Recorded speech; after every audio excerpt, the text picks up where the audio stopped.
A arte romana. A fundação de Roma está cercada de lendas e mitos. Tradicionalmente, considera-se que ela se deu em 753 a.C. Sabe-se, porém, que a formação cultural do povo romano sofreu forte influência de gregos e etruscos, que ocuparam diferentes regiões da Itália entre os séculos XII e VI a.C. Os romanos receberam dos etruscos a ideia de que a arte deve expressar a realidade vivida. Dos gregos herdaram a visão de que a arte deve expressar um ideal de beleza.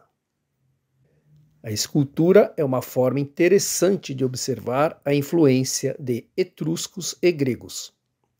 Realistas e práticos como os etruscos, os romanos produziram na escultura figuras muito próximas da pessoa retratada. Como os gregos, procuraram também manifestar em suas obras uma beleza humana ideal. A preocupação dos escultores romanos em representar figuras de fácil identificação é notada também nos relevos e monumentos comemorativos. Quem eram os etruscos? Entre os séculos XII e VI a.C., gregos e etruscos ocuparam regiões da Península Itálica. Se a respeito dos gregos temos muitas informações, pouco sabemos sobre os etruscos.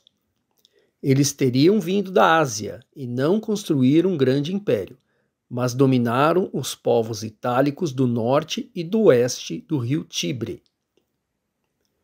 A civilização etrusca desenvolveu-se principalmente em cidades independentes e cercadas por muros de pedra com portas, cuja arquitetura revela seu espírito construtivo. Diferentemente dos gregos, que empregavam coluna e arquitrave, os etruscos utilizavam o arco em suas construções, influência importante na arquitetura romana. A pintura e a escultura eram, para os etruscos, complemento da arquitetura, principalmente dos templos e túmulos. É famoso, por exemplo, o grupo escultórico que procura reproduzir com fidelidade a imagem de um casal. O rosto do homem e o da mulher parecem expressar os sentimentos que os unem, e a posição das mãos sugere proteção e carinho entre eles. A arquitetura. O arco foi um importante recurso de arquitetura que os romanos conheceram com os etruscos e empregaram em muitas de suas obras. Antes de sua invenção, o espaço entre colunas era limitado pelo tamanho da arquitrave, pois, quanto maior ela é, maior a tensão que recebe. Além disso, a pedra não suporta grandes tensões. Por isso, os templos gregos eram repletos de colunas, o que reduzia o espaço de circulação. O arco permitiu ampliar o vão entre as colunas, pois nele as tensões têm distribuição mais homogênea. O conhecimento dos romanos sobre o arco e sobre a construção de abóbadas possibilitou-lhes criar amplos espaços internos, livres de colunas. O Panteão é o melhor exemplo dessa diferença da arquitetura romana em relação à grega. A concepção arquitetônica do teatro. Com o emprego de arcos e abóbadas, os romanos construíram amplos edifícios, sobretudo anfiteatros, para abrigar muitas pessoas. O anfiteatro romano possuía um espaço central em forma de elipse, onde se dava o espetáculo.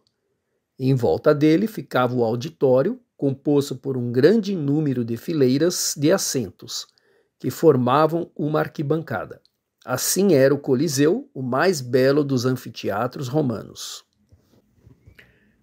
O aqueduto, uma importante obra pública.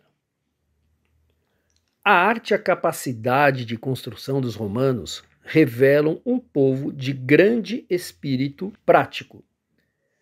Por toda parte estabeleceram colônias e construíram casas, templos, termas, aquedutos, mercados e edifícios governamentais. A pintura. A maior parte das pinturas romanas hoje conhecidas provém das cidades de Pompeia e Herculano, soterradas pela erupção do Vesúvio em 79 d.C. As pinturas de Pompeia, cujas ruínas foram descobertas no século XVIII, fazem parte da decoração das paredes internas dos edifícios. Os artistas romanos dedicaram-se também à arte do mosaico em mármore. Foram encontrados mosaicos em muitas cidades romanas, mas os de maior valor artístico são os que decoravam os edifícios de Pompeia. Os pintores romanos misturaram realismo e imaginação, e suas obras ocuparam grandes espaços nas construções, complementando ricamente a arquitetura.